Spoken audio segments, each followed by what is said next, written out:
I'd like to introduce you to our Assistant Commissioner, Dr. Julia Rapelbear. Thank you. Good morning. Before we get started, I wanted to just introduce a few people that are here in the room with us. Can I first get everyone that's here from the Office of Teacher Leader Effectiveness and our partners in the work from the Regents Research Fund to just stand? 8. So these individuals will be with us over the next 2 days, and they're here to be your thought partners in the work. They're here to answer questions. If you have any suggestions, please do not hesitate to ask anything of these individuals. Also, could I please just have the folks that are here on the STLE team from SED just stand up, and the Teacher Incentive Fund team. Okay, so you all spend a lot of time on the phone with these individuals. You may not always recognize them. So we've got Courtney Max. Courtney, can you wave? We have April Marsh. April, are you in the room? Okay, Tasha Anderson. Then we have Rob Hussan and Jessica Banoski. Okay, so these are the individuals that you are talking to all the time. I hope that you get a chance over the next couple of days to meet them in person so that you have that face and that connection. And also please have Maria Sponda and Monica George Fields stand. Maria and Monica are our partners in this work. They help to make this convening come to life. We are so grateful for their partnership. You will hear from them as experts over the next couple of days as well. And last, but definitely not least, Courtney Jablonski. Courtney came to us a year ago from the Wish We BOCES. She had been a network team facilitator. We brought her in to help launch the educator engagement work that we were doing. Courtney is the person who originally conceptualized the idea for today's event. You will hear from her often over the course of the next year as we develop more of these professional learning community opportunities. I am so excited for the next 2 days with you all. When we had first thought about STLE years ago, we had no idea the impact that it would have across New York State. It's incredible to get to see the work that you're doing. It's been a pleasure over the course of the last year as we visited every single STLE 1 grantee to get to see in action the incredible work that you all are doing. I've been humbled by it, and I am so inspired by the things that you all are accomplishing. One of the things that we heard loud and clear as we visited you is that you were looking for actionable resources. We were sharing stories about what was going on in different districts, and you were excited about it, but you wanted to be able to see what did it look like. So for the convening, we developed a toolkit. You have a packet, and it's in there, but it's much better if you look at it online. It's an interactive toolkit. We listened to the things you were saying. You wanted to know, well, what does contract language actually look like if I were to implement this? Right? You ask for things like, what do these surveys look like? What are questionnaires? How do I go deeper with the work? When you're saying, how do I do evaluations? What does that mean? What does making an evaluation of this work actually look like? So those things are in your toolkit. What I ask of you is one thing. If the toolkit is not useful for you, if there's things that are missing, if there's things that you wish that we go deeper on, tell us. We want this toolkit to be a living, breathing document over the course of the next year so that it continues to be as useful as possible for all of you. So give us that feedback. Let our team know that's here with you and help us to make that toolkit a better resource for you. So now without any further ado, I would like to introduce our keynote speaker for today. This is an individual who thinks constantly about this idea of how do we envision new possibilities and how do we elevate education in New York State for all students. Please join me in welcoming Commissioner King.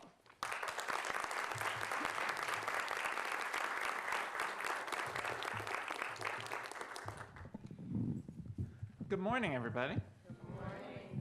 Welcome to the New York State Museum. I hope while you're here, you'll take a little time to check out the exhibits in the museum. Folks in the Capital Region know this is the place to come when it's raining and you have kids under 12. But it's also actually a great place for all kids and adults. So I hope people will find time to visit the museum.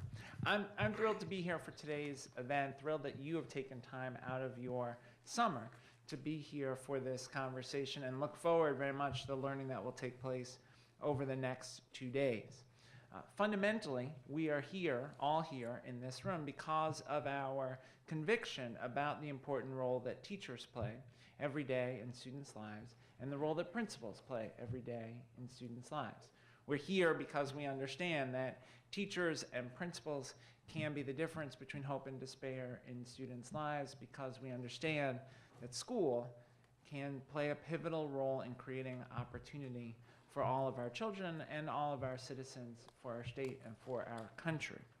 I'm here because of the difference teachers made in my life. Those of you who know me know that If not for teachers, I wouldn't be alive today. If not for the teachers that I had in Brooklyn when I was growing up, I don't believe I would have ever arrived at this role that I play today. When my mom passed away when I was 8, my dad when I was 12. I went to school at PS 276 in Canarsie, and teachers could have looked at me and said, here's an African American Latino male student with a difficult home situation. What chance does he have? Teachers could have looked at me and written me off. They could have said, well, how could he ever be successful? But they didn't do that. Instead, they invested in me. They believed in me. My 4th, 5th, 6th grade teacher, Mr. Osterweill, created this amazing, nurturing, supportive, challenging place for me, as did my teachers in middle school and high school. And because of them, I was able to succeed. And I do this work, and I believe many of us in this room do this work because we know that that is the difference that teachers can make for students. And so ultimately this convening, yes, it's about strengthening teacher, leader, and leader effectiveness, yes, about sharing across the state, but ultimately this convening is about a conviction about the role of teachers and principals. So how do we take that conviction, that commitment about the role teachers and leaders can play and translate that into action? How do we translate that set of beliefs into really unleashing the power of teacher leadership in school buildings and principal leadership in districts? Well, we do that by gathering together and talking about, one, policy changes, right? What are the right policies that will allow us to, at the district level, recruit the best teachers and leaders? What are the right policies to ensure that we prepare the best teachers and leaders before they even arrive at the district? What's the right policy set to ensure that we create opportunities for folks to continuously improve and get feedback? What are the right policies to ensure that we retain our strongest teachers and leaders? What are the right policies to ensure that we allow those most effective teachers and leaders to expand their reach, to impact their colleagues, to impact more students? Right, so there are a set of policy changes, and that will certainly be very much a part of our conversation. Making the teacher and principal evaluation process as meaningful as possible is also a part of how we live that conviction that teaching and school leadership matter immensely for students' lives. We can't allow the evaluation system merely to be a compliance exercise. We can't allow the evaluation system to be about the politics. Ultimately, the evaluation system itself has to be about instruction and creating a culture in schools of continuous feedback on instruction, continuously asking, how do we get better at this? There's a fascinating article in the New York Times Magazine on math instruction in the United States. And one of the comparisons is between math instruction in the United States and math instruction in Japan.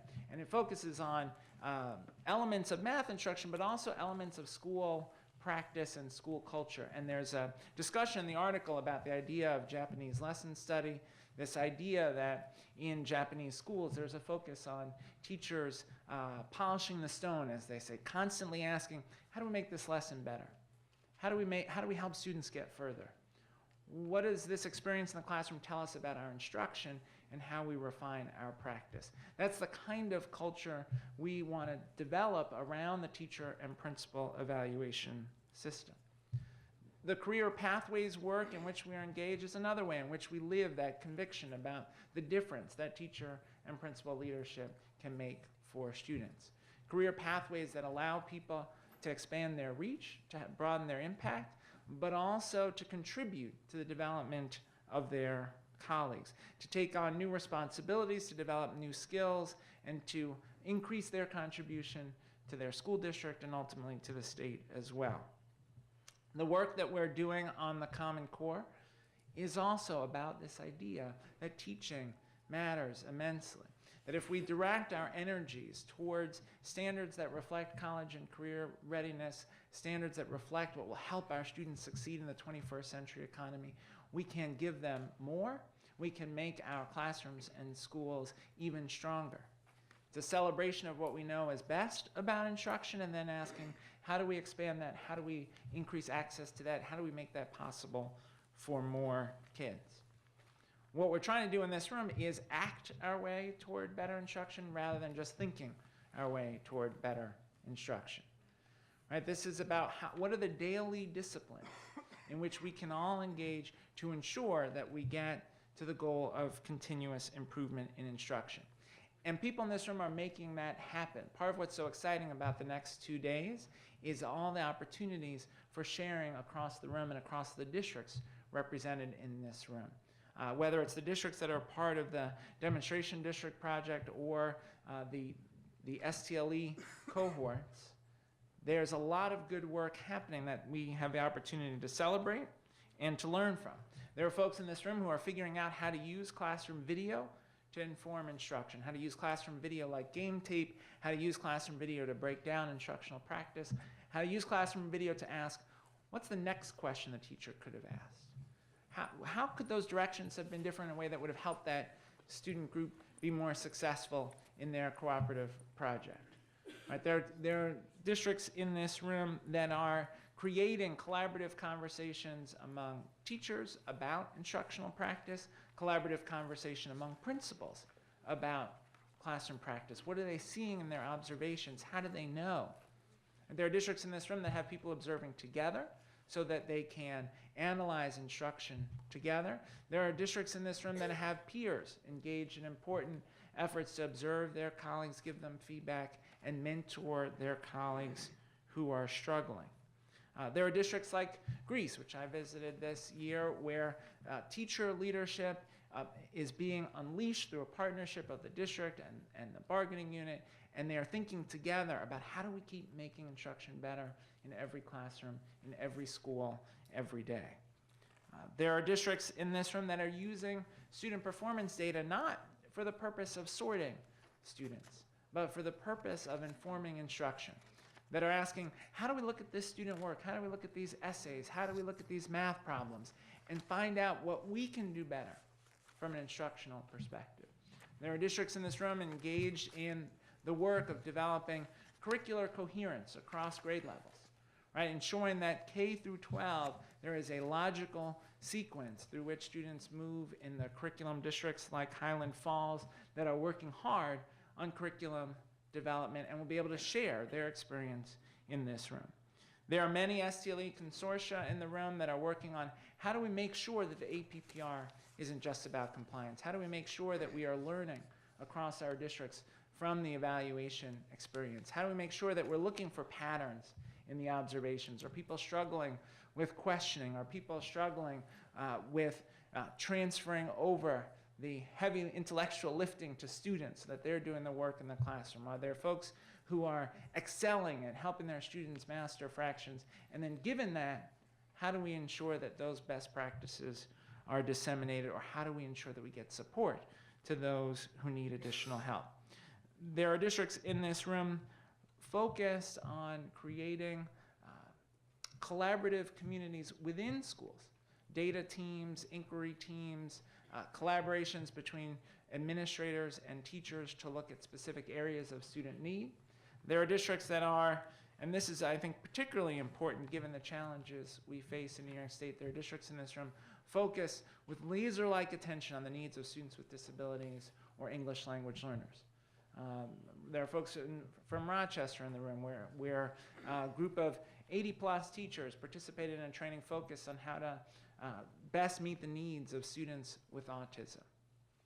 There are folks in the room who are thinking about how do we create effective teacher teams so that we can bring in the expertise of those who know English language learners best to inform the practice of their colleagues.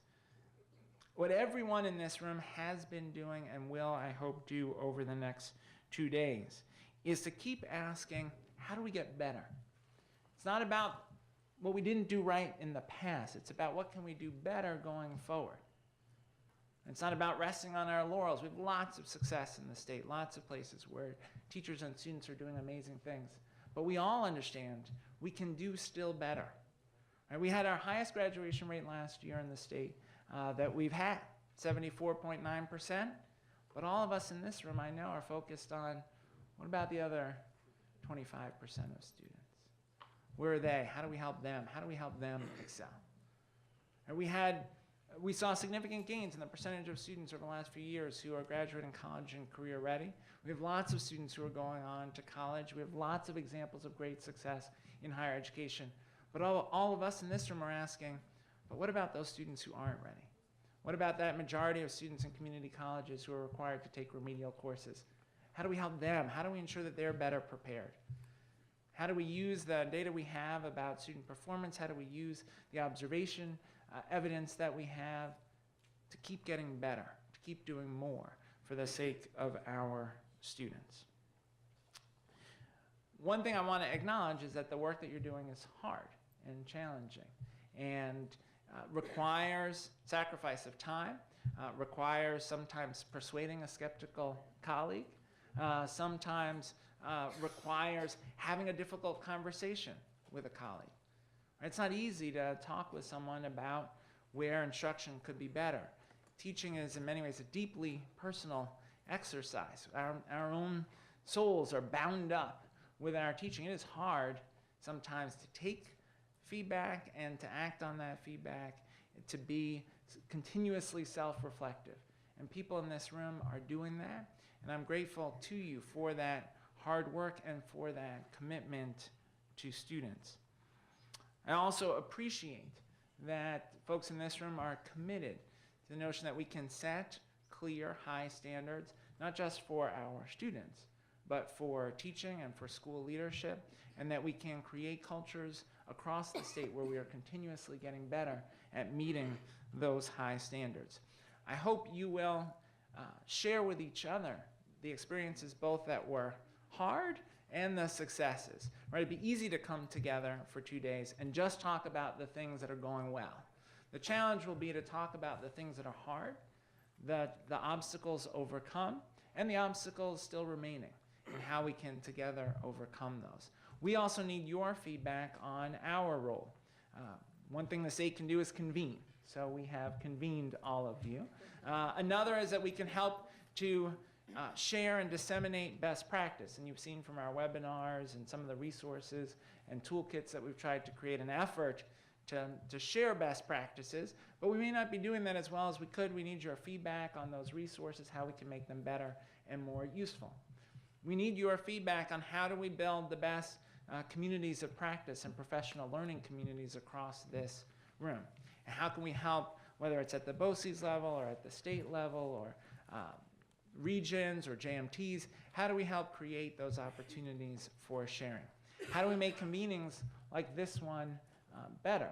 We'll need your feedback over the next 2 days, and we will try to, just as you are modeling constructive consideration of feedback, we will try to do the same and take that feedback and translate it into action. So we look forward to your feedback and appreciate your giving us that feedback. Let me close with this. I very much believe that we are at a critical transition point for our country. We are at a place where we have growing inequality in our country. We are at a place where there is tremendous anxiety about, not just about change, which we have a lot of, but tremendous anxiety about the future of our children. Parents who worry genuinely, will my child be better off than I am? Will my child be able to have as good a life as I have had? Will my child be home at 25 living in my basement without a job? Right? So we have this deep anxiety as a country. There are lots of answers. There are answers around how we deal with the environment, around how we deal with healthcare, about how we deal with tax policy. But we in this room have a particular charge and a particular opportunity to ask, how can education be a lever that increases opportunity for kids? We can't control everything that happens to kids outside of school. We can't control everything that happens in the community. And some communities represented in this room face very real day-to-day challenges, threats to personal safety, day to day. Much of that is beyond our control. What we can control is the time that students are with us, those moments that they're with us in our classrooms and in our schools, and we can create opportunity for them to see beyond their world and their personal experience. That's what teachers did for me. And I was introduced to a world beyond Canarsie Brooklyn because teachers gave me that opportunity, whether it was the ballet or Shakespeare or learning about countries all over the world. It was because teachers opened that world to me. We have an opportunity to have students see a path for themselves, right? To give students something that is unfortunately too rare in our world, hope. Right? Our work can give students hope, and hope grounded in the experience of success, right? Continuous improvement, of taking the academic experience, learning from feedback, getting better at something. Right? That's what instills in students confidence in their own ability to improve as learners, their own ability to succeed in life. We have that gift that we can give.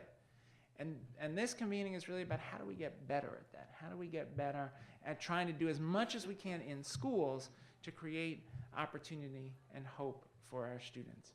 So again, I thank you very much for making the time to be here. I look forward to hearing all the good ideas that are shared over the next 2 days. Thank you.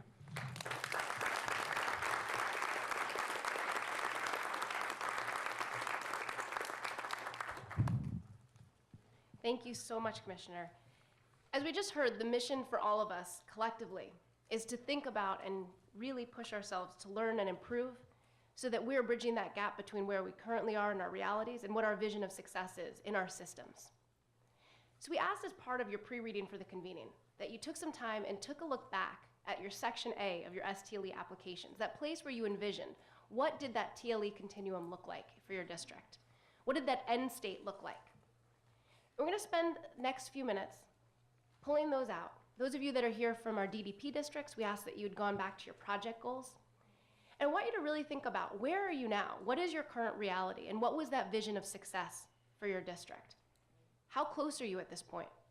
What were some of those underlying principles, those beliefs, those values that undergirded that plan? And are those things still true today? Where are you seeing the most success, and where are you seeing some challenges where you could strengthen the work that you're doing? So I'd ask that you just spend the next 4 minutes honoring silence and looking at those plans. While we do that, we have up on the slide a number of reflective questions from Commissioner's speech. So as you're going through this process, take a look at the questions. They're also in your handbooks. And I'd like you to just spend some time jotting things down. We're going to have you then turn and talk to the person next to you as soon as we're done with this to share some of your successes and challenges. Take the next about 4 minutes. Back. I am so excited to hear such incredible conversation that's happening around this room, and this is exactly what we hope to have happen over the course of the next 2 days. Throughout the 2 days, with each session that you're going to attend, we've deliberately built in similar reflective time like this, where there's opportunities to see questions and to spend time going deeper and thinking about your work so that you guys can think together about how you would envision different possibilities for your system and how to really elevate, to move from those initiatives into more comprehensive systems. So I want to step back now, and I want to just talk about how all of the tremendous work that's been happening in this room and all of our collective efforts are serving now as this catalyst to moving towards more comprehensive systems.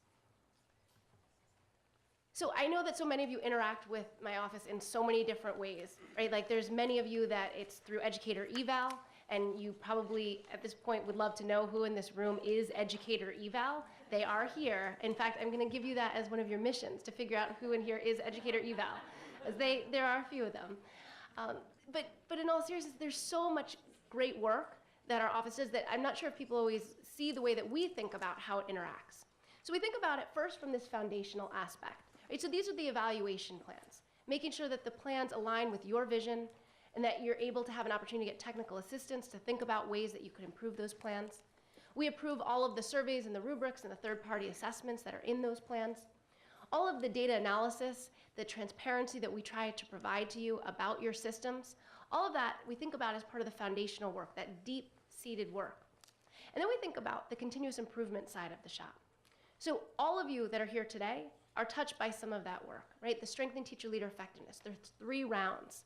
I hope you noticed the notice of intent that we're putting out a 4th round, this dissemination round. We're really excited about it. I hope you all think about applying for that. It's focused on principal leadership. We have our Teacher Incentive Fund districts, and we have our District Demonstration Project districts. And across all of that, we have our professional learning communities. Many of you are receiving technical assistance around your career ladder pathways. around incentive payments in your districts. All of that is part of this continuous improvement. Because what we deeply believe and what unites this entire office is this one fundamental mission that you see in the slide, to ensure that every student in New York State, in every classroom, in every school building, has the opportunity to have great teachers and leaders. And that is what is so key and what drives everything we do, this idea of opportunity, of equity, of ensuring that our teachers are receiving the supports that they need. We believe that the evaluation system will have much more beneficial effects if it's implemented in ways that support this idea of retention, this idea of continuous improvement, and how are we recruiting our greatest educators to come to our districts to ensure that equity occurs for all students. And that's what we're about in our office, and we try as much as possible to give you the field service and the attention that you all need. Anytime that you need assistance, I hope you know now how we think about how our office and how that connects, so that when you're on the phone with folks from your STLE grant, and you say to them, I actually am really struggling with things around my evaluation system, you know that that's actually all part of the same office, and these are the individuals that you can come to when you're seeking different supports. So our STLE grantees, it's become pretty big, and it's really exciting. 25% of the state is touched by an STLE grant. There's 181 districts and BOCES. What I think is really exciting when I look at our STLE grants is where you see the pockets of the colors, right? So people saw what other people were doing, they shared the practices that were going on, and then the district wanted to apply for the grant. We've had 3 rounds of that grant. This is really exciting for us as we look at this map and we see how much of the state is really focused on this idea of how to elevate these systems for teachers and for principals.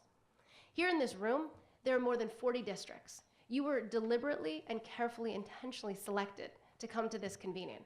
We have representatives from our rural districts, from our largest urban centers. We have small cities, big cities, suburban districts. Every single region of the state is covered here in this room. And we selected you because we listened to the things that you were having challenges with. We saw the successes that you were having in your program, and we felt like you guys could make an incredible new professional learning network. You're gonna hear often over the next couple of days this idea of peer-to-peer learning. That's what our focus is on right now. We believe that all of the collective challenges that we're facing right now can be solved through these conversations with your peers. We look across our grantees and we see the incredible work that you guys are doing, and we have been so excited about bringing you together because we really do believe that through the individuals in this room, you're gonna find solutions to some of the different challenges that you're having. The TLE continuum is here on this slide. All of you in this room are embarked on the exact same challenging mission. How do you leverage your evaluation system in a way that's meaningful, that's tied to what you're doing around Common Core, around data-driven instruction, all of this to achieve significant systemic change? Some of you have only more recently embarked on this journey, while others of you are really pushing towards sustainability. Some of you are thinking about how can you negotiate things into contract language, while others of you are now talking about how to redirect title funds to continue your work when Race to the Top ends. Regardless of where you all are all around this entire continuum. You're all thinking about this work, and you're all thinking about how to get to this point of systemic change and how to make this work sustainable. You all might have had different points of entry, right? So when you thought about that teacher-leader effectiveness continuum, some of you are more focused on the preparation, on the recruitment, some of you more focused on the career pathways, some of you are really thinking deeply about how to get teachers to seek additional certifications. Wherever you were, all of you still think about this work, thinking about how collaboration and communication can help you to refine your vision and the supports for all of your students. Here in this cycle, this is how we think about how you push things around from having those initiatives into more of a comprehensive system. So we have districts that spend a lot of time defining their problem of practice. So when we talk about that, I'll give you an example. I was out visiting some districts out in Long Island, and they were really concerned because what ends up happening in this district is that after teachers get tenure, they go to the wealthier districts next door. See some heads nodding. Right, so this is a major problem. You are training these teachers. They're putting so much professional development and induction and recruitment time, and then they're leaving at the most critical time, right? Right when they're seeing some incredible results that are lasting. Right when you finally feel like you have that team and you're all rowing together and you're going in the same direction, and then those individuals are leaving your district. So we've seen districts who've defined that problem. What is that problem? Well, our problem is this idea of retention, right? We are not able to retain our teachers. We don't have opportunities where they feel like they have leadership roles. So the district has to think next about how are they going to define success? What does success look like? Is it that 100% retention? Is it seeing student outcomes that are drastically changing? Is it seeing a leadership cabinet that's able to stay united over a longer period so that change is able to take root? Right, so it's spending time getting laser focused. We spend a lot of time, as I know you all know, going deeper with you about those goals. And it's because it's so important so that we can constantly strive to that next level in our systems. This next piece of it, this developing a strategic action plan to address that problem of practice, right? So what are you going to do? You know that retention is a problem. You know that you have not set up opportunities where your teachers feel empowered to take on more leadership roles because you're not really sure where to start. So this next part here is figuring out where are we going to get started on this work, right? What is this action plan for how we're going to move deeper? And then it's working collaboratively to address those challenges. So as Commissioner mentioned in his opening, in Greece, we saw this district who worked so closely with their collective bargaining unit. Every step of the way as they were implementing their career ladder pathways was doing it in conjunction with their union. When they were selecting their teacher leaders, everyone had an equal vote at that table. It was conversation around what does this individual need to know and be able to do to be successful as a teacher leader, right? So having those collaborative conversations. And then it's the sharing of these lessons, and that's what we're going to really talk about over these next 2 days. How do we share and disseminate what we're learning, and how do we get better? How do we refine our visions to continuously grow? Right? When we're looking at things, what is our current reality? Where is that vision for where we need to be? It's this constant cycle that we're going through. As a department and as a team, this is where our focus is going to be. Our focus is going to be on helping you to share those lessons, on helping to codify what we're seeing out in the field, to try to make sure that you all have that opportunity to see what others are doing, but so that others can also learn from you as well along the way. As we've been codifying the learning that we've seen, we've learned some lessons, and I gotta say, they're not mysterious. This is not magic, right? So what we're seeing in our successful districts, these are the same sort of things that we see successful leaders do in any context. So first, what do we see? We see our districts develop cohesive district-wide plans that are informed by a theory of action and evidence of best practice. So our STLE districts, you guys in this room, you're not doing these one-off initiatives. This is not about compliance, right? These are deep problems that you have thought about. You've thought about the labor markets that you're working within. You've thought about the student outcomes that you're hoping to achieve. You are so focused on what those problems are, and you're developing these cohesive plans. You plan every action to be purposeful and aligned with your district's vision of student success and of educator quality. You are so focused on planning, you are using every piece of time that you have. You are rethinking time in your districts to make that opportunity, not only for the work, but for that reflective practice to get better. Our districts are setting ambitious and measurable goals for student achievement outcomes, and they're making sure that people are invested in those goals. They're investing in their educators, their students, their families, and working hard to achieve those goals. Successful districts are executing plans with informed judgment and wise adjustments to ensure continuous learning by all. And guess what? When things aren't working, you guys are stopping. And you're asking the questions about what's not working, and you're making those mid-course adjustments. There's nobody in this room that has had this challenge, but we do see in some of our districts, this challenge of like, you're going so fast and you're so focused on something that you committed to on paper and then in practice with your teachers, that when things aren't working, it becomes scary to stop and say, we're not seeing results. We need to rethink what's going on. You all in this room have been incredibly successful at that. It's one of the reasons that you're here together. Our successful districts are executing plans with informed judgment and wise adjustments to ensure continuous learning by all. You're continuously increasing effectiveness to accelerate student learning and educator quality. And you're working relentlessly to navigate those obstacles and challenges to ensure dramatic student achievement. And what we're seeing is some incredible success. We could have gone on for a while in terms of the different successes. We tried to just capture a few here on this slide. It is incredibly clear with our districts that the way that people are using their evaluation systems, tying this back into their district strategic plans, it's leading to some incredible return on investments. So we have one district, spoke with about earlier, where through creating these very thoughtful opportunities for teacher leaders, the district has been able to retain 100% of their effective and highly effective educators throughout the entire grant period. Every single teacher leader in that district has stuck around for the entire course of the grant. And that's been huge for them. And you'll hear from them, and they'll tell you about how game-changing that has been, right? To make that change take root and to be able to do it with a team that is sticking around and is there through the long haul. We have another district where there was an incredible influx over the last few years of English language learners, and the district was frankly not prepared for it. And so the district used the STLE opportunity to have some of their most effective educators receive bilingual extensions. They really, truly believe that through getting those bilingual extensions, partnering with an IHE partner to do really deep job-embedded professional development, that this was the way that they could address this new challenge that they had in their district. And what they're seeing now is they're seeing the evidence. They're seeing the outcomes in terms of student outcomes. They're seeing the evidence in terms of observations of practice and in deep shifts that are happening in the classroom.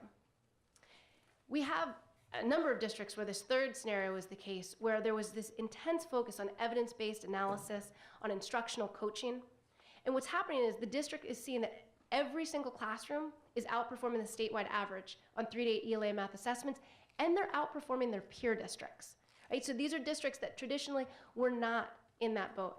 They were constantly playing catch up with their peers, and they're outperforming. And those are the kind of outcomes that are happening because of the deep work that you all are doing, where this is not about just a one-off initiative.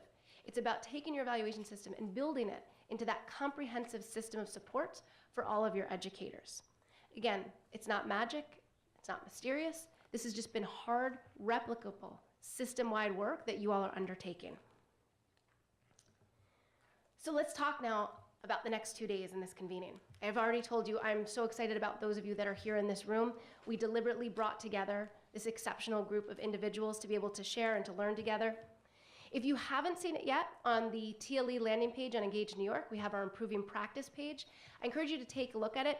We're going to continue to build that out. There's a map on there, that map I showed you of all the state with all the districts, that will eventually become an interactive map so you all can learn from one another. We'll be asking you for different tools and resources to help make our toolkits better.